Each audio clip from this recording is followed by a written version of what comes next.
What up, what up, what up? Welcome to this week's episode of Pels Pod, New Orleans Network podcast. As always, I am your host, Raphael Rattler, joined by my fellow middle brother, Garrick Rattler. What's popping with you, bro?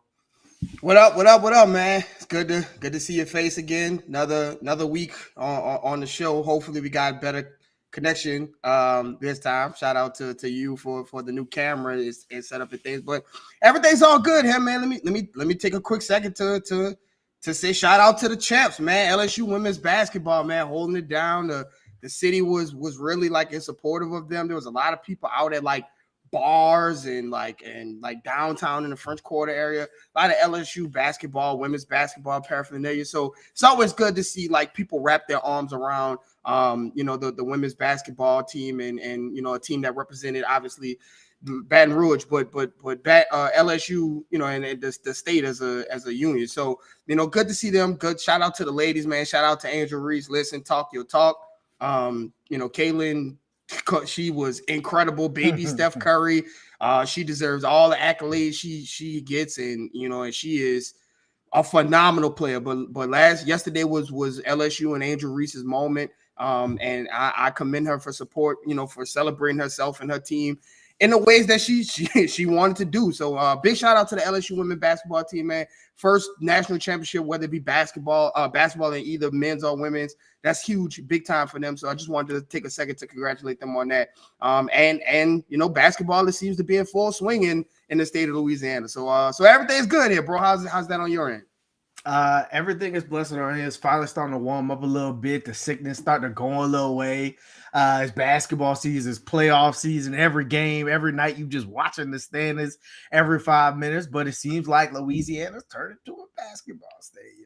But before we get too far to the show, we got a lot to talk about. There's a lot of good things going on with this Pelicans team. Make sure you follow us on Twitter at Pels Pod. Follow us on IG at Pels Podcast. Like the episode below, and most importantly, subscribe to New Orleans Network. I promise you, it's worth it. There is more and more content coming to you as the days go by. So, with that being said, since the last time we talked, no, Zion has not been on the court, and no, Zion has not been cleared to play. But there were some things reported from Shams and from some people throughout the week that he's ramping up. He's playing 3-on-3. He's playing aggressive workouts to start the day. I'm not sure. Like, everyone made a big statement today when Christian Clark asked Willie, "Hey, is Zion practice yet?" And everyone was all up in a tizzy. But like, I'm not sure it was ever in the cards for him to practice before he was cleared. That wouldn't really make sense, in terms of going a full 5-on-5 with the team. But that being said, you should hear something in the upcoming day. The way he's jumping on the sidelines with Jose and them doing backflips and running up and down the court makes it look like he's ready, right? And we saw a little bit of that pregame workout and stuff like that, but it looks like he's close, right? And so with that being said, the Pelicans play right now. It's scary. I mean, listen, he looks, the way he gets up in, especially, obviously that Golden State game, you saw him kind of like get up and, hey, what's going on over there? He looks like, he could give you a couple of minutes off the bench. Obviously it can't be too bad, especially going into, a postseason, and after the postseason is the off season, right? So you got a lot of time to get yourself together. If anything, knock on wood, were to go wrong, but he definitely does look ready to go. Yeah. So Jose still got the boot on his feet. I think it's going to be an uphill battle for Jose. I think, barring the Pelicans do make a playoff series, maybe you see him in that first series. Maybe you got to hope they make it to the second round because he don't seem close.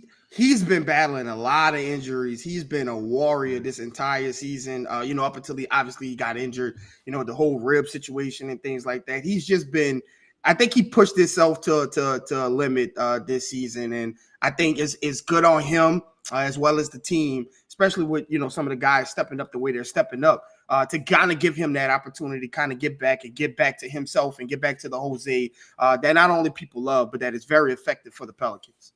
Right. So There has been an agreement since the last time we talked, and that's the new CBA agreement, which will take effect after this season ends this summer. Some of the basic things like 65 games in order to make an All NBA team or to win an MVP or something like that. That's a pretty steep amount. A lot of the best players, even when they are healthy and don't suffer any serious injuries, they don't really hit that number. They get close, but they don't really always hit that. And so it'll be interesting to see how that changes the league next season. But I think the most important thing and how we want to talk about the CBA is how it impacts the Pels. So essentially what they did in terms of the NBA and the Players Union, they made it more difficult for teams like the Clippers and the teams like the Warriors, who – let's just say like they're paying their way to the championship. And shouts out to the Warriors for it working. Not so much on the Clippers end, but I guess if you got an owner that looks at money like fun coupons, it don't really matter. But what that means for the rest of the league, that again, we talk about the league in small market, big markets. There's only like 6 big markets in the NBA. Like the New Yorks, the Lakers, the Clippers, like most other teams, even though your city might not be a small market team, you're considered a small market team in the NBA's eyes. Like Dallas, one of the biggest business cities in the country. How many times do you see free agents lining up out the door to go? They've had Dirk and Luka on the team for the past like 25 years, and you don't see free agents running to go play for Dallas, right? And so like it's just how the nature of the game is. And so what the league has seen is they've seen the Memphises and they've seen the Nuggets and they've seen the Pelicans. You see the Celtics. You see these teams that have homegrown talent, drafted their guys, and just slowly built up and try to retain their guys. And they're trying to reward those teams. So they're making it more difficult for those big market teams to get those fringe guys that, are chasing championships at the end of the bitch and stuff like that. And so I want you to talk a little bit about how this helps a team that the Pelicans have leaned, for better or for worse, they've leaned on the fact that, hey, we're going to draft and we're going to build something sustainable. Yeah, I mean, listen, you see some of these super owners, right? And these guys who are not only like coming to own the team, but they're like building their own stadiums, right? You see with Chase Center and Golden State, and obviously Steve Ballmer building his world. And you see these super owners come in and kind of just like caution to the ring, right? Throw money at the fan, and it's whatever. And you see these guys just stacking up players. I think when you talk about the Clippers and the Warriors, there's two different types of things, because the Clippers did go out to like get a lot of guys, but a lot of the stuff that the Warriors have done is kind of similar to what the Pels have done, meaning like drafting guys under the current CBA. It's just difficult to have, to hit on so many guys and keep those guys, right? So you start seeing examples of like, are they going to pick Jordan Poole over Draymond Green, right? Two guys that they drafted, both of those guys, but you have to make a decision, right? What's going to happen with Klay Thompson?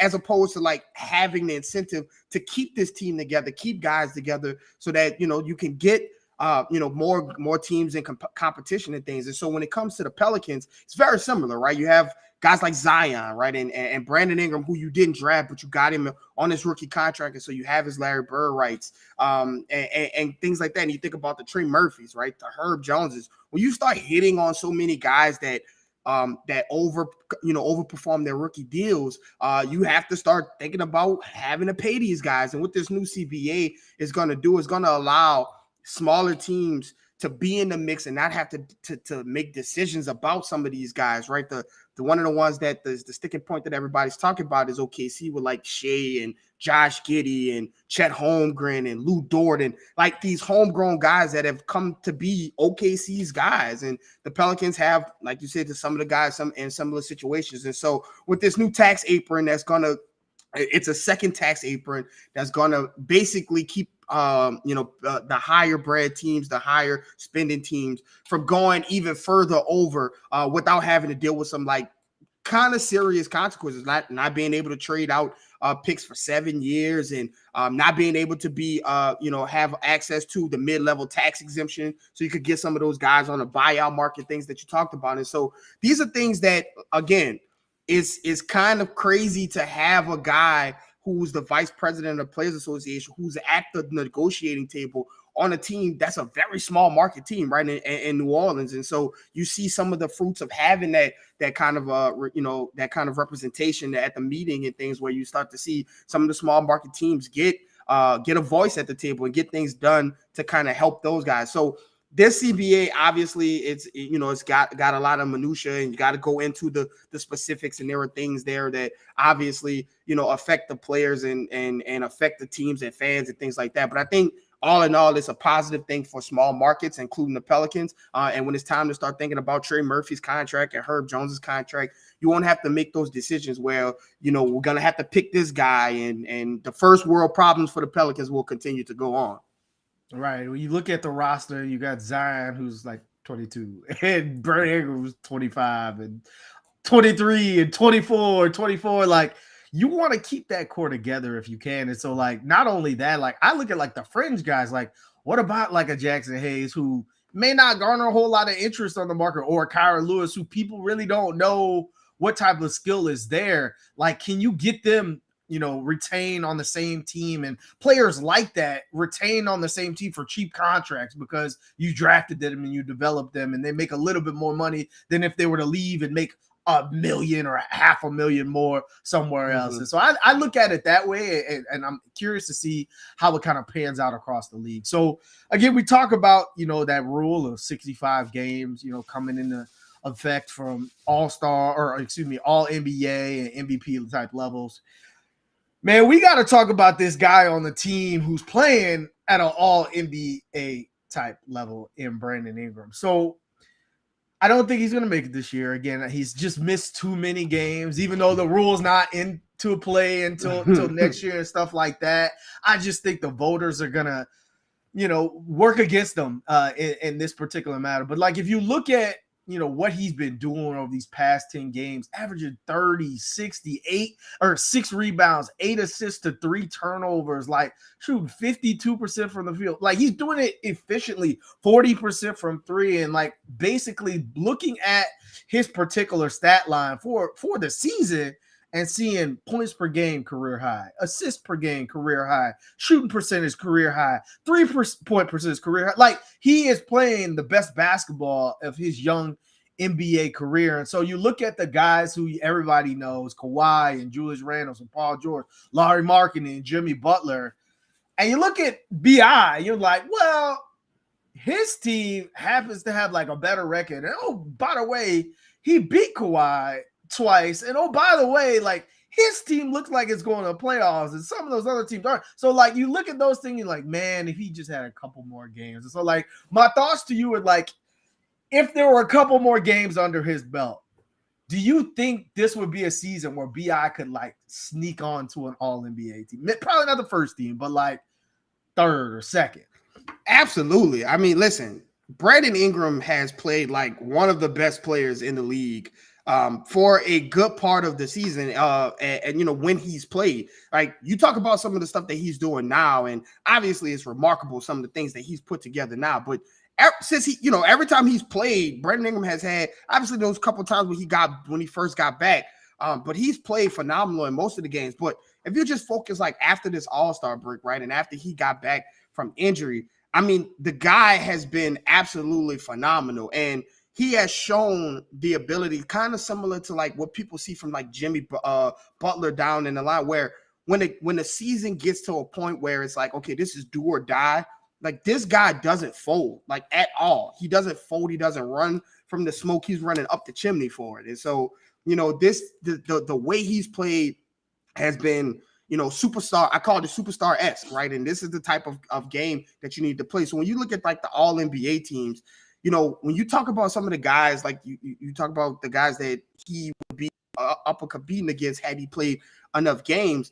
I mean, his stats are better. The way he's had to carry, the team in some of the most, precarious positions, right? Being up against the wall, the season could have easily turned a couple of times, right? I'm thinking about that first Houston game when after you have all of these, the meeting and everything, and you lose that game. That second Houston game was one of the biggest games of the Pelicans season, right? If you lose that game after losing against Houston, after having, the meetings and everything, that is a season, like you could be pushing the season away. You could be having the same conversations as like the Dallas Mavericks and stuff are having. But Brandon Ingram put the team on his back and carried his team in that game, the game in LA, where like that's another turning point season where if you win this, you're not only talking about playing tournament, you're talking about maybe like not having to play in it. And Brandon Ingram went into to LA and put on a maestro of a clinic out there. And then you come back and it's the same thing here when you play against the Clippers in New Orleans, right? You just, these are just opportunity after opportunity where Brandon Ingram has shown that he is one of the best players in the league. And when you start, like we talked about in previous episodes, when you start affecting the game in a multifaceted way, start passing the ball, you start rebounding the ball, you start being active defensively. Ask the Dallas Mavericks how when your star is not active defensively, how that trickle-down effect happens. Brandon Ingram has taken all of that responsibility. And if he had played a couple of more games, I think we'd be having a real discussion about Brandon Ingram against some of these forwards that's on the list. Yeah. The thing I look at, and everything you just named is correct in terms of his ability to see the game and read the game and understand where he needs to get his teammates involved versus when he needs to get himself going and so on and so forth. The thing that like all boils down to me is like he has a presence, right? And like we talk about it, once people first get to the other side, like the postseason, they don't always respond the right way. Like Pandemic P, LeBron, like a lot of people have gotten to the postseason for the first time, second time, whatever it is, and not known how to match the level that you need to get to in order to be successful in that life. B.I. in his first time out the gates last year raised his game the first opportunity he got. And so as he's gotten healthier, this season, as he's come back from the toe, his presence on the court has uplifted everybody else. You talk about the ability to get open shots for everybody else, but there's also a swag of energy you have when you're like, oh yeah, we got a chance because we got that guy on the court. Like we're in every game because we have that guy on the court, and you can see his team playing that way, right? Like if BI, is getting double or whatnot, they're looking, if the shot's not right there, they're throwing it right back to him because they know that he's going to create the best opportunity available on the court. And that's when you are rising to that length of superstarism. Like when you're getting to that point where everyone is better because of you, everyone is more confident because of you, everyone plays a little bit harder because of you. Like that is when you have reached that level. And again, he's showing it time after time. He's not backing down from these fights. Like Kawhi gave him 40, right? It's easy, to get dejected when you playing tough deal. Like Herb was everywhere. On top of it, he was like Lubriderm lotion on top of Kawhi. Didn't matter. Kawhi was hitting Kawhi like shots. And it's hard, like, especially at home when you like, we're trying to pull away and you see this guy coming. You're like, uh-oh, here we go. But B.I. went shot for shot. He went against Kawhi a couple times and got his bucket. Like, hey, man, look, I'm here too, right? And so, like, when you have that type of swagger coming from your star player, like, we talked about this offseason. In order for the Pelicans to really compete, and what we mean really compete, like win it all, you're going to have to ask some nights, hey, is Zion the 1A or is B.I. the 1A? Because if you look across the way and you see the Celtics and you see the Bucks, like any given night, somebody giving you 40 or 50, and it ain't always Giannis and it ain't always Tatum. So, like, if you've got that type of team where you can be dangerous no matter who's on the court, that's when you know that, you've got something cooking in this particular team. And so obviously BI's ascension and his return to his status at the end of last year has led to this turnaround. But what are some of the other things that you've seen out of this team over the past month or, almost a month now that has really said, like, this is the Pelicans team that we saw at the beginning of the season?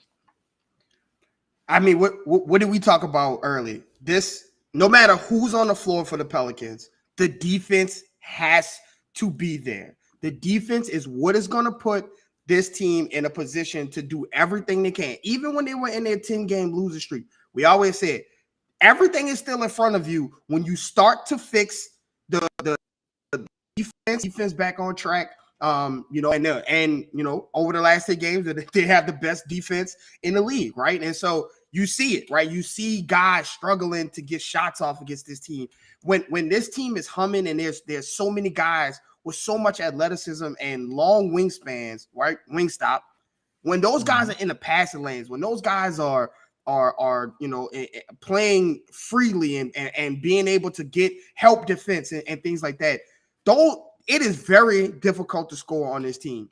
The offense is always going to be there. You got guys who can get points in their sleep. When you talk about the alphabet boys and BI, CJ, JV, and those guys, right? And even Trey Murphy now, who can just do whatever he wants to, whenever he wants to, right? He do what he wants when he wants. These guys can put the ball in the hoop. But when you're able to hold Kawhi to what you did in LA, and even when he comes back, right, and comes to New Orleans, and obviously that was a big game for him. He sat out the game before, and he was ready. Wow. Nobody else was able to get off because the defense was smothering, and you were able to keep him as the primary scoring option, and nobody else was. So I think when the defense gets going, it's crazy how, like you said last time, you start playing well on one side, the shot starts to fall, right? You start to see Josh Richardson get better shot. Herb's three is a little bit more confident now, right? Because he feels himself in the game and things like that. JV is able to kind of come down and be more effective offensively, and he's hustling back on defense. Hey, I know you saw his 2 blocks last game. Exactly, right? And bro, when JV is getting blocks, you know the Pelicans are rolling, right? You know things that are happening when one inch vert JV is getting them up. But yeah, these are the type of things that propel the offense, getting a couple of easy baskets in transition because you play defense, because you're stopping the ball and things like that. So I think that the defense, and this is something that's going to have to carry if and when Zion gets back, if and when you get into the 6 seed, the 5 seed, if and when you play in the play-in tournament, whatever. The defense has to be there every single night because you can't control whose shots are going to be hot this game and who's not hot this game. But what you can control is the effort, the defensive mentality, and the commitment to helping each other, helping the helper, and being there to defend the rim in ways that the Pelicans do, right? They do it cutting off rims and making you have to pass out of drives and things like that. Those are the type of commitments that you have to make. And it starts at the top with Brandon Ingram and Zion when he gets back, and CJ McCollum and Trey Murphy, these guys, and Herb Jones, obviously spearheading the way. It starts with the guys at the top, and it trickles down to the Najees, to the Josh Richardsons, to those guys. When those guys get in, and Dyson Daniels as well, when those guys get in and they come in with that defensive mentality, they need to be coming in to match a level, not to bring the team up to a level. Right. It's been very obvious, and again, all this offseason is crazy. We're talking about that this team's identity is defense, but again, Willie Green came from Golden State. They were the top defense in the league. Like, again, he's coming from seeing what it looks like, seeing what great looks like, seeing what good looks like, and that's the first thing he's brought to this team. The very first summer league game, when you watched Najee and Jose and Trey, the first thing that popped up was, man, these guys can play defense. And now you're starting to see it on this stage. And we've been talking about it all season long. There's a lot of teams in the West that can score. The Nuggets can score. The Suns can score. The Kings damn sure can score. Like, there's a lot of teams. There's not a lot of teams that can defend. And so when the playoffs are here and the basket's a little bit smaller and the calls aren't quite there, everybody hangs their hat on, are you able to defend, right? And if the Pelicans can bring that mentality and what they've bottled up and what they've rediscovered in their team, to your point, they got a good shot at beating anybody in the West. You know, obviously you need number one, but at the same time, getting stops and playing your type of game, that's what the Pelicans look to. And so when I look at the turnaround, I look at the ball movement, the assists. Early in the season when the Pelicans were the first team in the West, they were the top 5 team in assists because they were constantly moving the ball, constantly looking for the open shot, constantly cutting, always movement, things like that. Well, now they're getting back to that, right? Now they're 9th over the last 10 games in assists, averaging 27 a game. Like, that's the type of basketball you need to play. Like, you're not the Clippers. You're not these ISO teams that just want to say, you know what, everyone clear out the one side. I got it over here. Like, you've got to manufacture offense in different ways, especially without number one being on the court. And that's what they've been gone back to doing. The other thing they've gone back to doing, and you and I have talked about this from the beginning, The Pelicans are not a good jump shooting team. They have a couple good jump shooters, but they are not a good jump shooting team. Everybody's best skill set, besides maybe Brandon Ingram and Trey Murphy, which that can be debatable on even night, is getting to the basket, like going to the basket, playing in the paint. That is what everyone, that's what Najee's best skills is. Dyson, you name it, Josh Richardson, you name Jose, that's everybody's best skill set. And so the fact that they kind of fell into the, well, we need to shoot more threes, it's how you shoot your threes. Like early in the season when the Pelicans were first in the West, top in the West, one of the top teams, they had one of the highest three-point percentages in the league, but they also just weren't shooting a whole ton of it. Now you see the same thing happening again. They have one of the highest three-point percentages in the league. They just don't shoot as much as everyone else because they don't have to, right? They're going to the paint. They're getting to the free throw line. They're 10th in free throw attempts, and number one is not on the court, right? Like that's what you have to be. The team that constantly forces the action. You see BI's free throw attempts going up because he's playing with more force. He's getting downhill and forcing a help defender, forcing someone to cheat off that gets an open shot for someone else. And the quality of the three-point shot is that much better. And so when you look at those things and you look at the athleticism of this team, they are turning defense into offense. They're playing in transition more. They're using that wing stop to their advantage. That's what this team is predicated on, athleticism and youth, not playing in the half court and try to go ISO every position. That's not what they do best. And they've gotten back to doing what they've done best as of late. Yeah. To your point, man, I agree 1,000%. And I think what you can attribute this to is to the mentality of the leaders of the team, right? When you talk about Brandon Ingram and his ability to get to the rim, right? Brandon Ingram can knock down mid-range shots all day, every day, right? But what he does is he turns the corner and he gets to the rim. There was I think Christian Clark posted it after the game against the Clippers, where there was a time where Brandon Ingram turned down a mid-range shot and he went straight down the lane and made one of the toughest layups over Zubac, and he scored. But it's that mentality, right? Like I'm going down into the trenches, and I'm going down into the to the land of the giants, and the other team behind me, the guys behind them, they follow that suit, right? They try to get into the lane, and I think the same thing goes for CJ McCollum, right? We've seen a lot of opportunities this year where CJ was going ISO, right, and taking a lot of mid-range shots and things, and kudos to him. He talked about that self-reflection where he had to getting the ball to JV more often, right, getting into catch and shoot opportunities more, and you starting to see that, right? That's a credit to the mentality of the leaders on the team who say, you know what, there are things that we could be doing that the team follows. They passing the ball, a catch and shooter, getting the ball to JV more, making the conscious decision to do that. That is the mentality of the leaders of the team, the guys who are in charge of leading these other men. And so kudos to CJ and to Brandon Ingram for installing a mentality down to the lane, moving the ball, getting away from the 3-on-1 mid-range shots, the and one ISO plays where you need your boy out there going, hey, yo, like getting away from those and getting into, hey, this is where we play paint to great basketball, and you're starting to see that offense turn in a sense, and guys are starting to make more shots because they feel more involved. JV is starting to feel more involved, and you see the offense picking up. And again, it translates into defense, and defense translates to offense. It's just basketball is a synchronous sport. You play well on one end, you tend to play well on the other side. You play bad on one side, the shot's not falling, your defense is slipping. Your defense is slipping, your shots are not falling. And it's a synchronous sport, and it takes both sides of the ball in order to do it. And kudos to Brandon Ingram, CJ, JV, the leadership of the team, of making sure to emphasize both in a good way. Right. The defense has been elite, and you look at possibly getting Zion back this week, maybe next week, who knows? You'll find out more in the upcoming days. And the way I look at it is there's still spots within the game where obviously Zion's offensive impact can make a difference. But I also think Zion defensively, like people, I know it's been a while. It's been 3 months, but Zion was really coming on defensively. Like he was getting a steal a game. He was getting the chase down block. To your point, he was building that reputation as that help defender.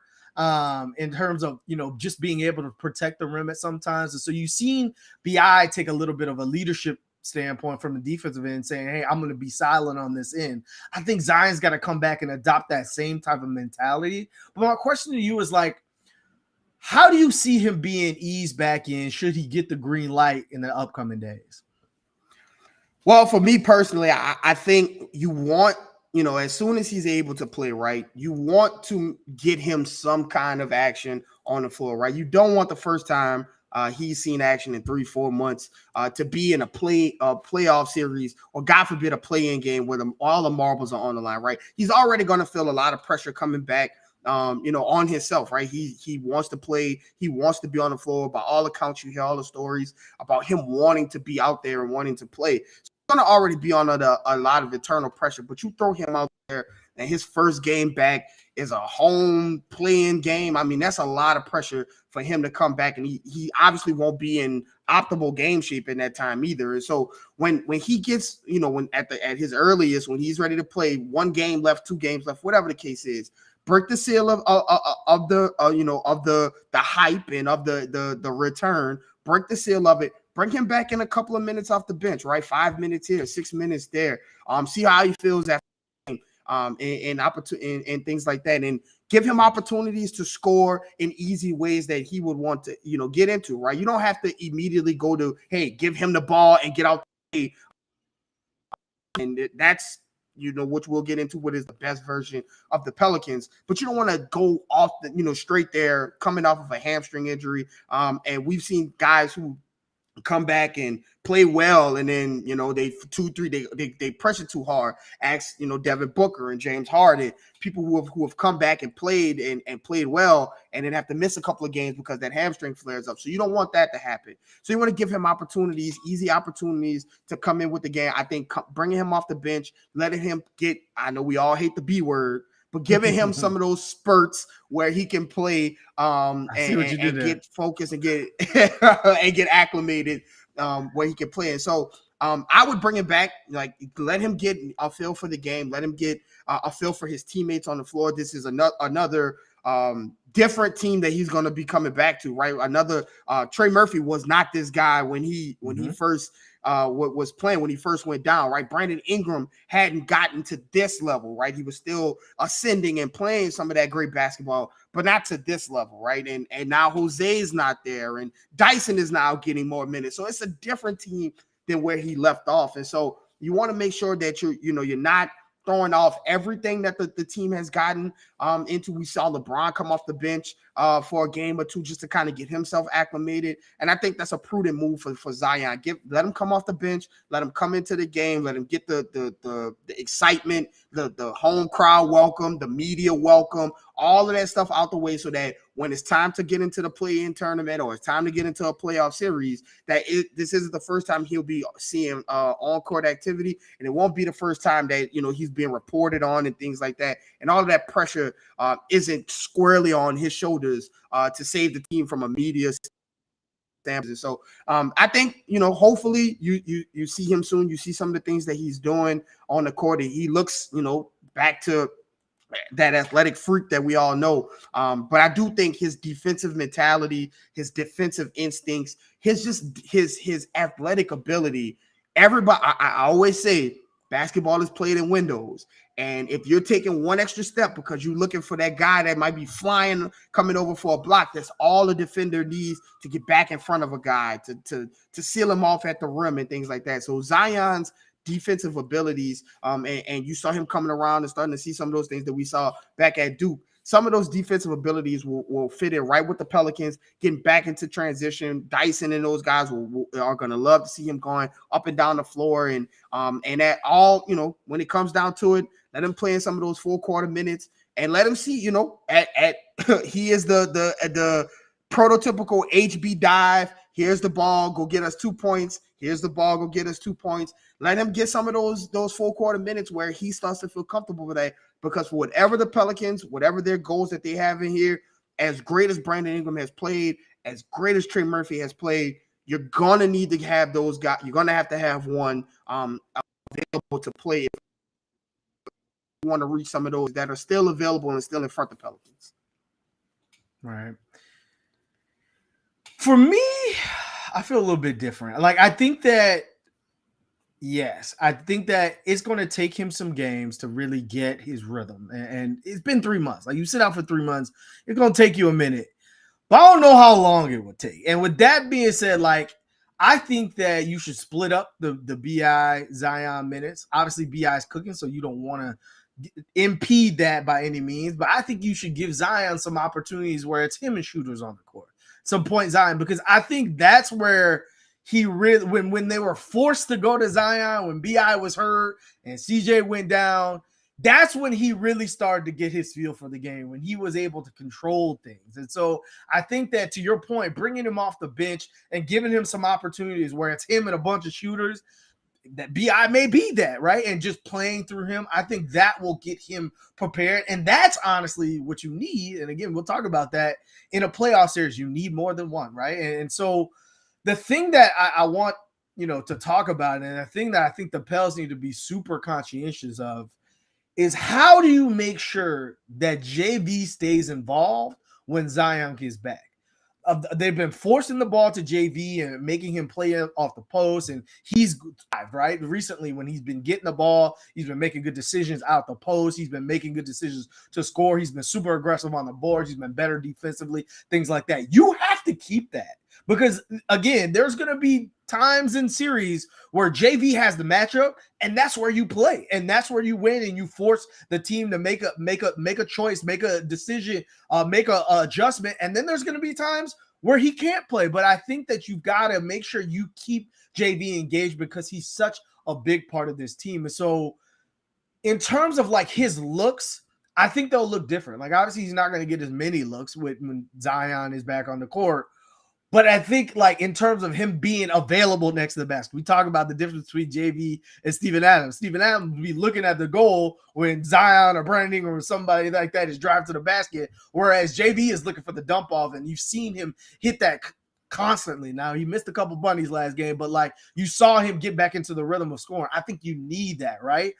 The other thing that people really don't talk about is Zion is an excellent cutter. We talk about Herb being a timely cutter and being able to make himself available. Well, could you imagine throwing the ball to the post of JV and Zion is cutting and BI, Trey, and CJ all on the perimeter? What do you do as a defense, right? Like, you want to have multifaceted ways of beating teams when you get to the playoffs, because everything becomes a chess match. Every game, from game to game, it's like, okay, how do we stop this part of their offense? And if you keep JV involved and keep him feel as if he's a vocal point of what this team is, I think that's another layer that you can go to, that we talk about it. Not very many teams have an answer for JV defensively. So if you can count on him to get you a game, right? Get you a 20-10 game, that's something that not every team can do. So, like, what are your thoughts on making sure that JV stays a part of the team, a focus, once Zion enters the team? Well, for me, I think that Zion coming back will help JV. And I think if Willie Green really sits down and kind of contemplates some of the options that he'll have, if and when Zion gets back, he'll see that this will definitely benefit JV. And one of the ways to do it is that, listen, there's 48 minutes in a game, right? There's going to be times where, Zion is on the bench. He's not going to play all 48 minutes. And so I think if you're playing Zion, if you have to game plan against Zion, you have to keep rim protection in the game, and you have to keep like bodies in the game.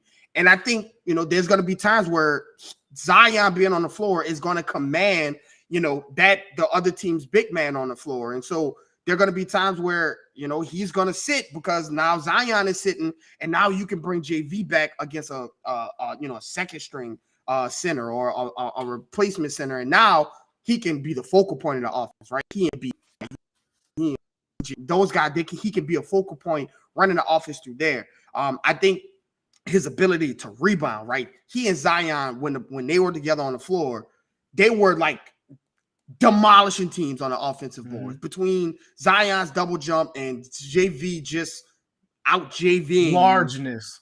Yes, they just demolished and bludgeoned teams on the offensive boards, and with Trey Murphy in a role that he's in, right, and Herb feeling more comfortable that in shooting the three and cutting and things like that. Second chance points for second chance points for teams in the playoffs are crucial, and JV's going to be able to contribute in that fashion. And so again, I agree with what you're saying. You want to make sure you're getting him involved, but I think what Zion coming back and having JV does, it allows JV to be plugged into situations where he can be great against a matchup that you really don't have an answer for him in a starting matchup. You definitely don't have it as your backup center and things like that. And so you can play through him when Zion is off the floor, and he's comfortable, right? He's been doing it. He's been now incorporated more into the offense. He's comfortable being that guy right now. And so I think that Zion coming back is gonna help him.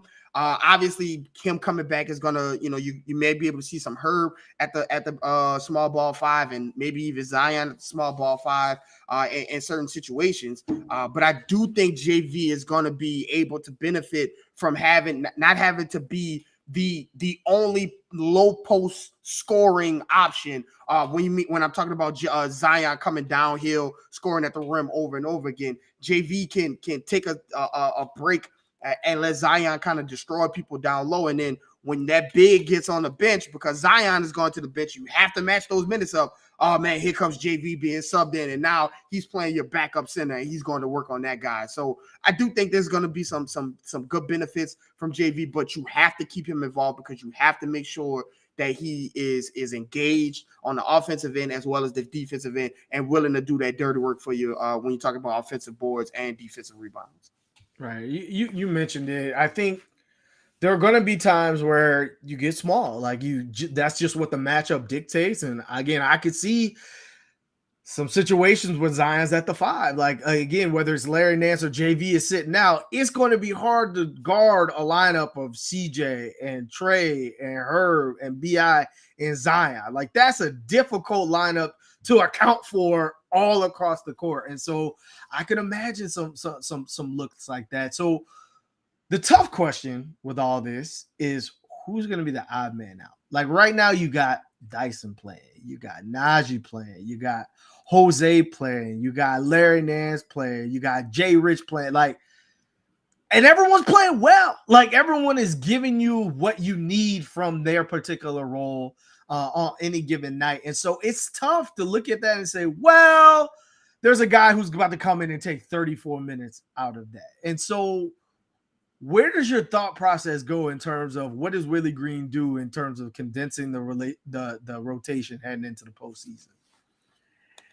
Yeah, man. First world problems continue. It is tough, man. And these are some of the tough situations that you're going to find yourself in, especially closing games, right? When you come in and when you're talking about if Zion is in there, like is JV going to be in there? Is Trey going to be in there? Is Herb going to be in there? It's just a lot of, mixing and matching. And it's kind of similar to what, Boston's going to see when Boston has to go in and they don't, either Derek White is going to be sitting down or Brogdon is going to be sitting down. You only have 5 spots on the floor at the end of games. And with the Pelicans, 3 of them you can pretty much pin in as going to be on the floor, and CJ, BI, Zion. And then you probably going to have Trey Murphy out there. You're probably going to have Herb too. And you're probably going to have Herb. And so now it's like, who's going to play? So for me, I think, Dyson has played phenomenal. And this is the weird kind of zone you're in when you have a guy like Zion and a guy like Brandon Ingram and CJ and JV who are all ready to win. And then you have Dyson and Kyra and Jackson and all of these guys who, should be on a more developmental timeline, right? It shouldn't be thrusting into, obviously, it's been sink or swim, and Trey Murphy has learned to swim, and Herb has learned to swim, and there's other guys who don't get the playing times, like Jackson and Kyra, guys who, unfortunate, they're just not seeing those minutes. So I think Dyson is going to fall into the wayside where you see, what Willie Green has shown you, who he trusts and what he has called it know-how. We call it veterans, tomato, potato. He plays veterans. He plays older guys. And I think Jay Rich is gonna see some of those fringe minutes where, okay, who's he gonna go with here? Okay, he went with Jay Rich. Najee has been a security blanket. I think in case of emergency, that's a guy that he's comfortable going to. when Jose gets back, right? He showed you We haven't Jose even was talked about on the Jose. he was on the floor when the Pelicans ended their season against the Suns last game. Willie Green showed you that he trusts him and he called his number. And so those are the things that he's shown him that's going to give him those opportunities. And obviously you talk about the starting five, and that's not even including either Trey or Herb, who's not going to be starting, right? And so there's just a lot of things. But for my money, I think that Dyson is going to see a drop in play. I think, he's the guy that's going to be the sacrificial lamb. And listen, there's going to be where extra defender out there, a breaking case emerging, and throw Dyson out there to play some defensive minutes in the playoffs. But I think Dyson's going to see a lot less minutes. Obviously, Kyron and Jackson aren't going to see a lot of minutes, if any, probably not. And I think Josh Richardson is going to have to show himself to be a better version of Najee for Willie Green to let go of that security blanket that is Najee Marshall, Najee Marshall minutes. So I do think you'll have your starting five, your BI, CJ, Zion, JV, and Herb or Trey, however you're feeling that day, probably Herb. And then Trey is obviously pinned in to play. And then after that, I think it's going to be tough for the guys, and I think Najee is that guy that's going to get those minutes. Obviously, Larry Nance will be that backup five as well, and so I think that's going to be your 8, and the rest of the guys, are going to be available if need to be. But this is the situation where you're playing on a talented team with a lot of guys that can do a lot of things. Well, you know what my answer is going to be, because it's been the same answer all season long. You play whoever has the hot hand. Everybody you just named, whether it's Dyson, whether it's Najee, whether it's Jay Rich, Larry at times, whoever it's going to be, they're all kind of on the same talent level. And so if a particular night somebody doesn't have it, or somebody's not giving you what you need from a defensive standpoint, or maybe the matchup dictates you need more of a guard versus more of a wing, whatever it may be, I think you have to, this is the luxury of having a deep roster, of being able to dictate based off matchups. Here's where we're going to start. If it doesn't work, having the luxury to go to the bench and try something else, right? You talk about the main rotation players. That's not changing. But in terms of these fringe guys in a series, you talk about it. Najee probably can win you a game. Jose damn sure could probably win you a game. Jay Rich might be able to win you a game. You don't know in these scenarios until you get out there. And so I think you kind of have to have some flexibility and some malleability, which you've seen Willie Green grow on a little bit as the season has gone on. So it'll be interesting to see. Again, Dyson was on Kawhi to end the game. It ain't like you talk about trusting Najee and everything like that. He trusted him Kawhi in a very important game. So, and he delivered from a defensive standpoint. So it'll be interesting. It'll be interesting, and it's a very first world problem to have. Now, we watched the game last week versus Nuggets. Shout out to Jokic for taking a PDO day on that one. But prior to the game, there was a really interesting discussion going on between Channing Frye, Isaiah Thomas, Jamal Crawford. Channing Frye said that the Pelicans operate best with Brandon Ingram as the focal point. And so when Zion comes back, he'll just have to get in when he fit in and, play off of BI. I'm not going to go that far. The last time you saw Zion, they were the first team in the West. So I don't think because the man got injured, you just discount what he's able to do on a basketball court.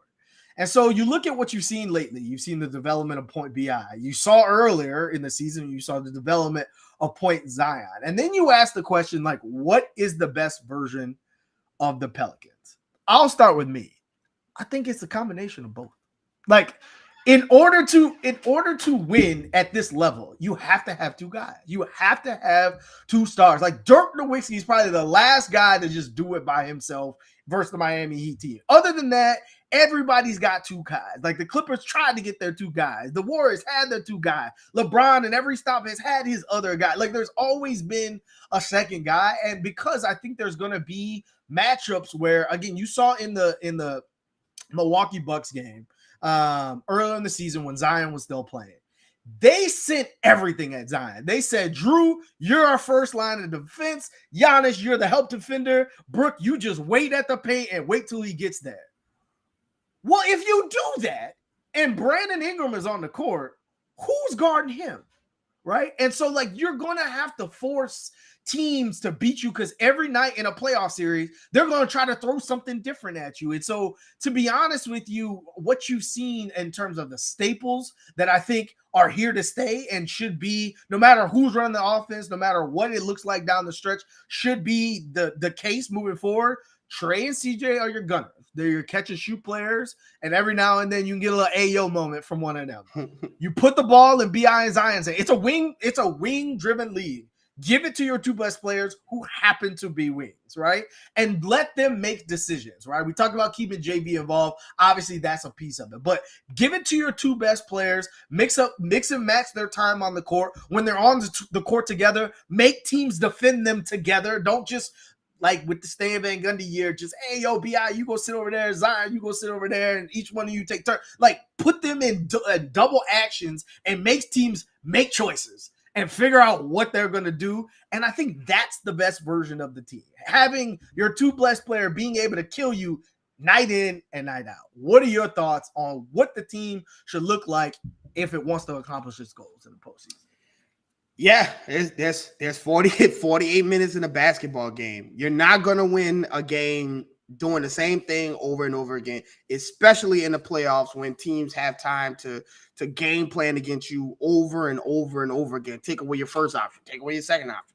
Any kind of counter that you might have, they go back and have a game plan on it. So I agree. Listen, there are going to be times where Brandon Ingram is attacking and he's rolling, and Zion is out there causing havoc on offensive boards and things like that. There's going to be times where Zion has the ball and Brandon Ingram is going to be cutting and being a floor spacer and a spot-up shooter and making defenders, once they commit to Zion and turn their head, Brandon Ingram is following the double team and finishing and things like that. But to your point, I think the main part and what's going to make the Pelicans a formidable opponent in the playoffs is making defenders make multiple decisions on one play.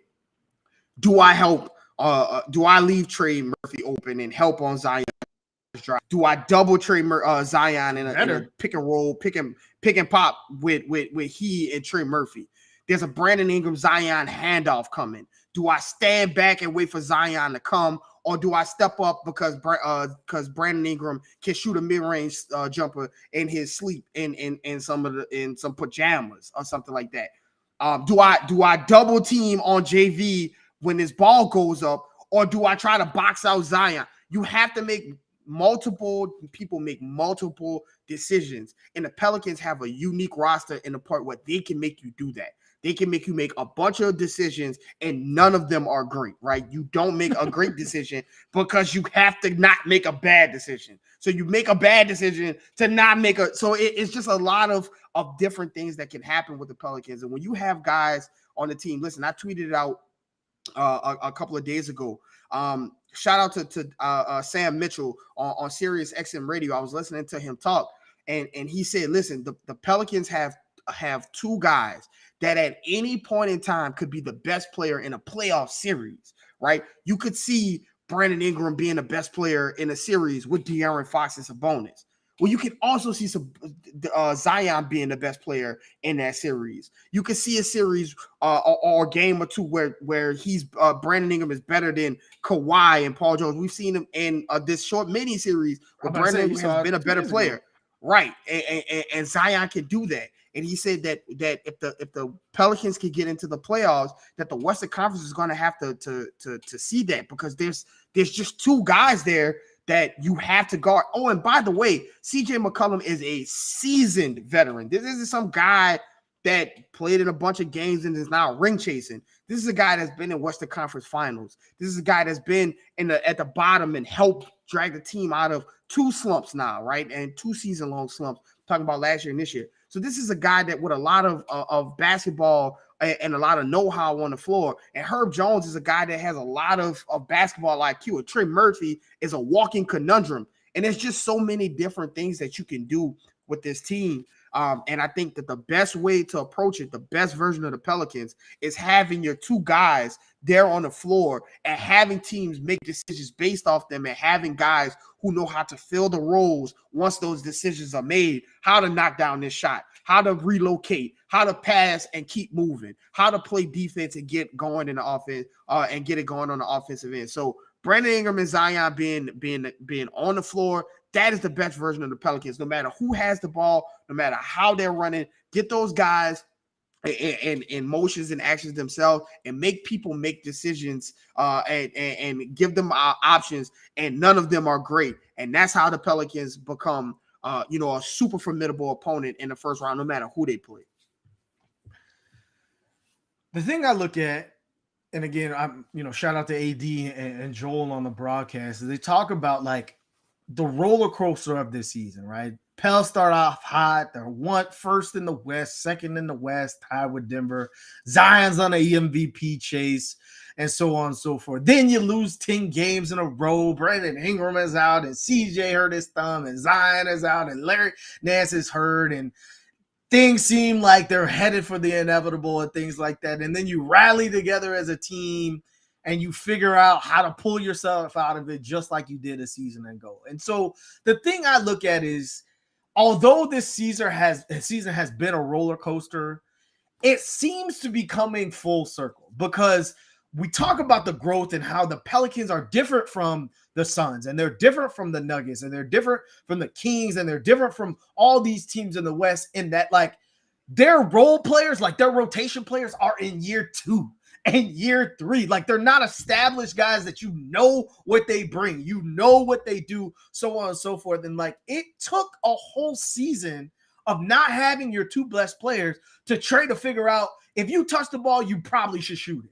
For Herb to figure out that, hey, Herb, you're never going to be a 3-4 arsonist. Take the ones that come in rhythm. But other than that, get scrappy, get to the basket, go downhill, pull your Josh Hart in transition. Like, do those things that make you Herb. Like, it took a whole season for that. It took a whole season to realize, oh, yeah, JV is probably going to give you 20 and 10 every night if you just pass him the damn ball. Like, it took a whole season to figure those things out. And now you get to the point where people talk about Kevin Durant in terms of his ability to be inserted on any lineup and automatically make them good because he can play with anyone.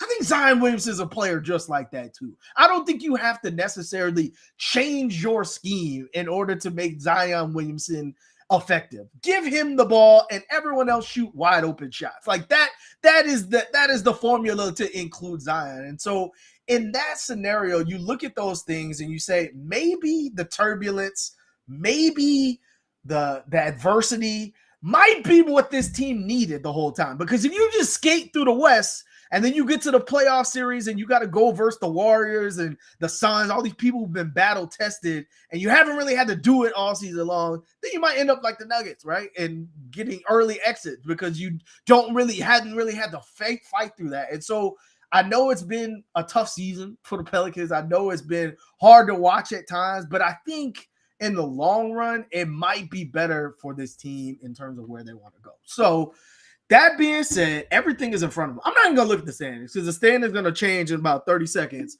as soon as a game is played. Just know that there's 4 teams tied for 5th, 6th, 7th, and 8th.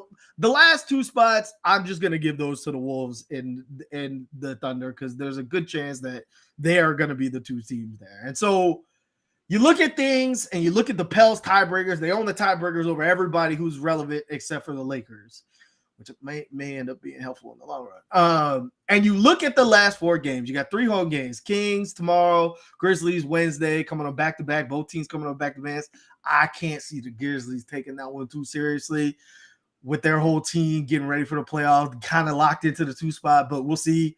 Knicks, no Julius Randle. And then you got the Wolves game to end the season, which, could be for a lot, could be for a little. Who knows by that point in the time. And so everything is in front of it. For all the things the Pelicans had to go through this whole season, I've been talking about it the whole time. They went through the 10-game lose streak. They went through all this stuff, but like they were right there. Like all the other teams around them have no excuse. They just weren't very good during that time, right? And so now the Pelicans have everything in front of them to get all the way up to the 5 seed. And so with just a season to go. The next time we talk, it will be the postseason, and hopefully the Pelicans are there. It may be the play-in. Hopefully they're not there. How do you think the Pelicans finish the season, and what spot? Regular season. I think they went out. I think they do win out. I think that they know what is on. When you asked me this question like two shows ago, and I said I think they would get to the set. They would at least be a 7 seed.